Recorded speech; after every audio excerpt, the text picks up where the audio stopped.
Namaskar. I welcome all of you on Facebook page Yoga with Savi. Myself, I am Dr. Savita Uday Kalgaonkar. Today we are going to know about a little different aspect, that is another part of yoga philosophy from Patanjali Yoga Sutra. Yesterday we understood what is Ashtanga Yoga. Today we will understand what is exactly Patanjali Yoga Sutra. That is a old text, a first compiled philosophical aspect of yoga grantha. Patanjali Yoga Sutra. Overlook, just knowing about a little about Patanjali Yoga Sutra. It is comprised of 4 different chapters. The first chapter is Samadhi, second chapter is Sadhan, third chapter is Vibhuti, and fourth chapter is Kaivalya.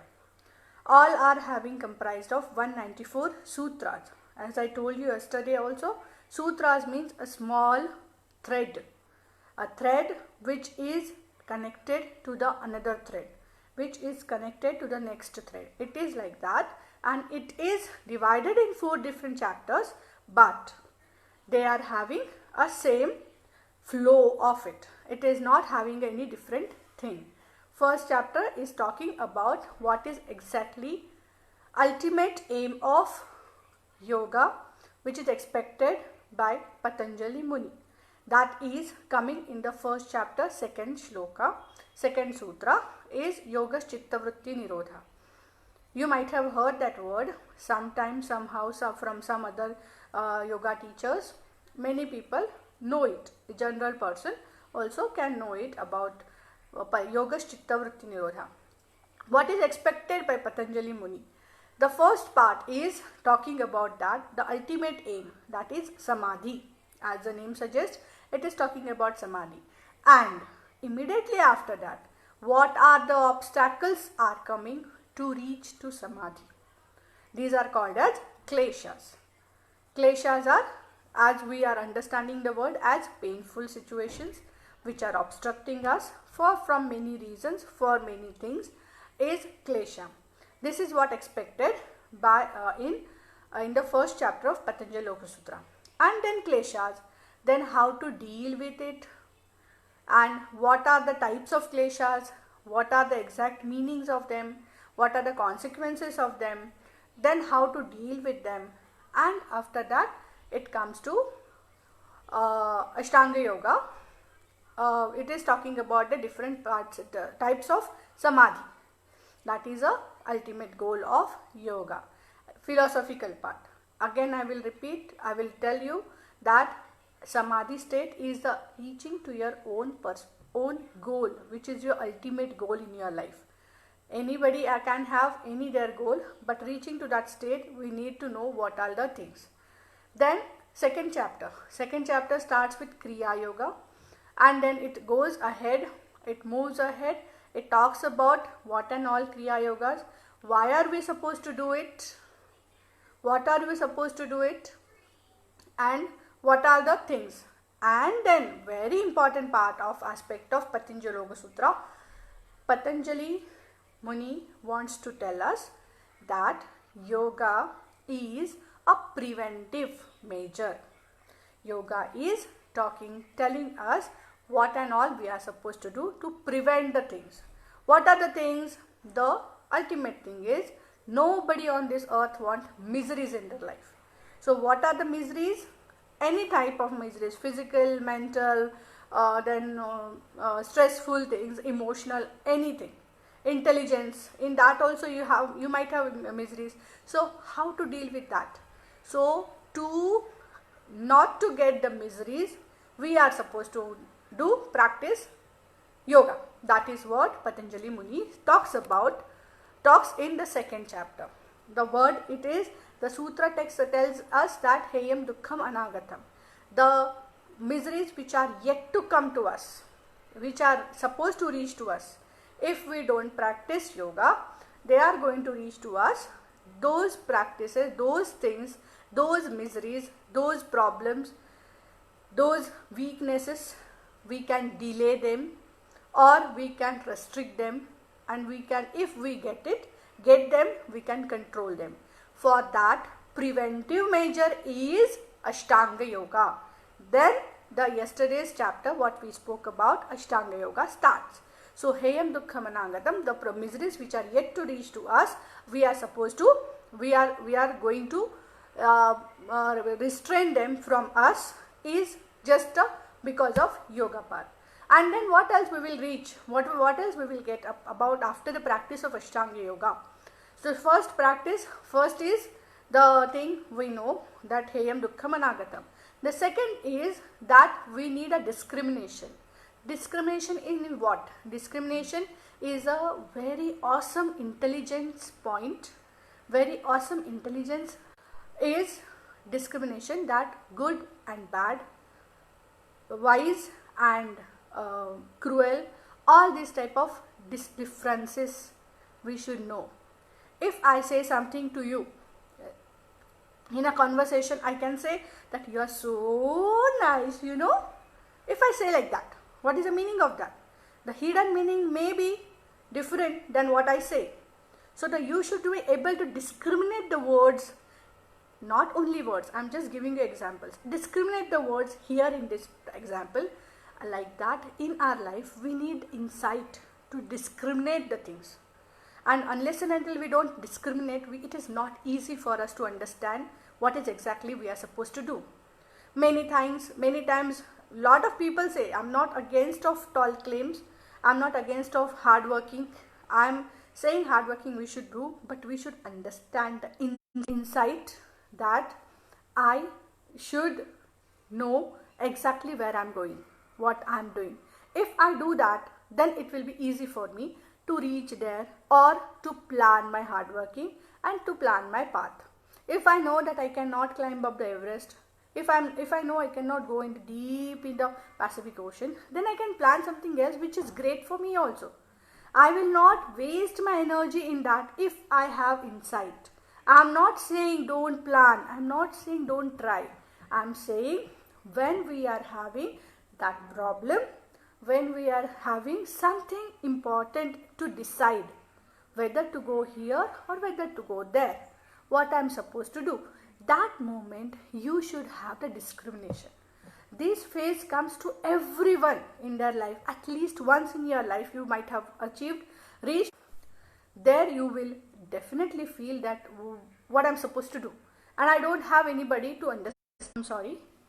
I don't have anybody to understand me, and I don't have insight to do what I am supposed to do, what I am supposed to plan. So what I will do, I need that insight.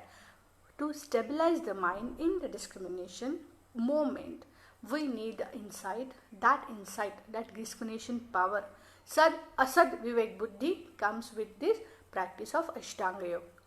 We have understood yesterday what is Ashtanga Yoga: Yama, Niyam, Asan, Pranayam, Pratyahara, Dharana, Dhyan and Samadhi. All these things, anything out of it or all these things clubbing together will help you to discriminate your path, your things. Not only in yoga, everywhere in your life you need a discrimination many times. Discrimination in the sense, you need that talent to understand what I am doing, where I am leading, what I am supposed to do, or what will help me to get my success or reach to my goal. If I say from here I want to go to, say, about Dubai, so what I will do, I can go traveling through Arabian Sea, or I can go through Japan, Pacific, Atlantic and America and then coming back to Dubai. It is a long path. This is a very small example. Or I can say, if from here I need to go to Dubai, I will go from here in 2 hours. But I will say, no, I will take the path to Mumbai, then Ahmedabad and then Dubai. It will take more time. So this discrimination, how suppose I am supposed to do. So what, to understand that route for traveling, what you will do, you will keep the map in front of you, you will draw the lines and you will understand where I am doing, what I am doing. All these things come in your mind automatically in the sense it's a science. But with a very good practice, you will understand your level, and then you can start discriminating your issues and you will reach to your goals very fast. This is what Yoga, second chapter, Patanjali Yoga Sutra, second chapter, Sadhan part talks about. So then comes to explanation as Ashtanga Yoga. Before that, Ashtanga Yoga, when you start doing Ashtanga Yoga, very beautiful concept have come up is obstacles. Obstacles to start Ashtanga Yoga, obstacles to stop your Ashtanga Yoga practice, yoga or sadhana, or not to achieve your goals. All these obstacles we will discuss tomorrow. This is a very beautiful concept. Once you understand that concept, it will be amazingly easy for you to do your Patanjali Yoga Sutra practice or your yoga sadhana. It's a very beautiful concept. I have kept it 1/4 complete live, Facebook live only for that. That is obstacles. What an obstacles you get during yoga sadhana, or to start or to continue. This also comes in the second chapter. Then goes to the third chapter. Third chapter completely elaborate about the Antaranga Yoga. Antaranga Yoga is what? Dharana, Dhyan and Samadhi. We have understood that yesterday. So Dharana, Dhyan and Samadhi talks about that. So Antaranga Yoga, and once you achieve your Antaranga Yoga level, you start getting some miraculously powers in you. Miraculously power is not like something miracle, something is easy, something is super magical type of thing. It's not like that. It is also a science. Like miraculously power means if there is a one aged doctor and a very good practitioner for so many years, and he looks at the patient and says, this patient is not that good, this patient is having this problem only, and he may not be okay with this another medicine, something like that. Or in some financial sheet, if you get a balance sheet of some company or something, and a financial expert will say, this is a wrong thing, I'm telling you, because with my experience I'm telling you it is wrong. Somewhere it is wrong, or somewhere it is good, or we should do it. So all creative people also come in that. Along with that, all experts also show us that type of thing is called as Vibhuti. Vibhuti in the sense you are expert in your science so much that you start controlling the world in that way. Start controlling the sense, many people start control, like financial expert will talk about the balance sheet, doctor will talk about the patient and the disease, or some MBA will talk about the human resource person will talk about the human behavior, or any numbers of things will be there. So everybody is expert in their own things once they are having a experienced one and a honest experience. It's not only experience but honest experience. So this is what called as Vibhuti comes in the third chapter. The third chapter's name is also itself is a Vibhuti Yoga. How it comes? I repeat. Ashtanga Yoga, Bahiranga Yoga it starts, Yam Niyam Asana Pranayam, then Pratyahar, and then go to Antaranga Yoga. Once you reach to the state of Dhyana, depending on your many things, I will not talk about them because it is a little different part of philosophy, different level of Patanjali Yoga Sutra. Because of certain things, you start getting these vibhutis, like some looks like miracle, but it is not. It's complete purely science, but it is these type of things which are called as vibhuti, which is a third chapter. When it has come, it comes only with your Antaranga practice. Otherwise, it is not going to come. Then, fourth is Kaivalyapad. Kaivalya chapter itself is talking about only about moksha. So, it starts with Samadhi, how to get this, starts with Kaivalya, how to get it and what are the things and all. So, after that, it reaches to the Kaivalya. Kaivalya is a moksha, is a not getting the birth again. Yoga is a philosophy which talks about the first, I will tell you, first it talks about what Guru Shishya Parampara, it has to become from Guru to his Shishya, and then only it goes on. And second one is thing that it's Guru Shishya Parampara, and then it talks about what and all we are supposed to get in our life. We are having a moksha around that. So moksha is, everybody has their own different one. So Ayurvedic, yoga point of view, it talks about Kaivalya as it is a moksha level. Kaivalya in the sense not taking the birth. So it talks about the birth and rebirth, Janma Mrityu and Janma Janmon Janmi, that Janma Janma, all these things, that all they talk about, and the soul. They talk about the soul.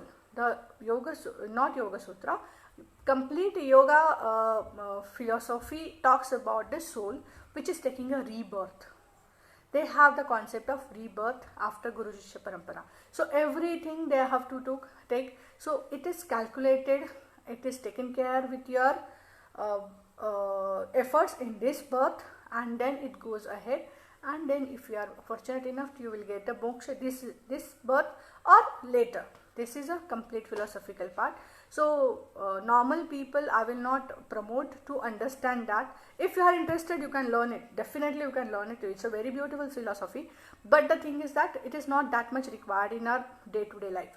So I will not elaborate on this. So first 3 chapters are very important to understand. One is what are the vrittis, what and all fluctuations I have my level, I have in my mind. Then what are the kleshas, what are the kleshas in the sense, what are the miseries are coming in my life and how I can deal with them. And then what is a main what is a main aspect of yoga, why it is planned is prevention of the as a preventive medicine. You can call it as a therapy, or it's a benefit. The one person can say it's a benefit is Heyam Dukkham Anagatam, that is the miseries which are not are yet to reach to you will be delayed, or otherwise you can call it as a prevention medicine also, depending on your exposure of the words, no issues. But the meaning is same, the benefits are also there. So through what we are getting the benefits? Ashtanga Yoga, and how to do the practice with Guru Shishya Parampara, and it starts with Yama, it ends at, it goes till Samadhi, and then we start getting this type of miraculous activities, powers, magical powers we can call it as, and these powers are purely scientific, but we general people don't understand, so that is why we will not comment, the other person will not, may comment negatively on that, but it is not like that. It is completely purely scientific. Because of the experience, because of their discrimination power, you can easily come out of it. This is what Patanjali Yoga Sutra. I hope these things will help you to move ahead in yoga patha. It will take care of you, and once you understand a little about the philosophical part, it's very easy for you to move on to your practical part, and you can start discriminating the things, everything properly. What and all practices you are supposed to do, what and all practices you can drop, or how to go ahead on your yoga path, you can decide of your own, which is beneficial for you, more beneficial for you, which will save your time, which will save your money in the sense your artha, and it will help you a lot. This is what we are expecting. I am expecting you to understand what is exactly Patanjali Yoga Sutra. This is a very important grantha out of other granthas also. We will talk about other granthas some other time, but this 2-3 days I am going to concentrate only on Patanjali Yoga Sutra. Hope my this session will be helpful for you to start your practicals, and you will move ahead. Please start. It is our own science, it is our own culture, it is engrossed in our life so deeply, we cannot separate our culture from the yoga culture. So just utilize that and move on. You will have your winning moment as early as possible in your life. You will reach to your goal easily, and you will not get many issues, many problems, just because you are understanding this part, that is the philosophical part of your yoga path, yoga sadhana. Thank you. Thanks a lot.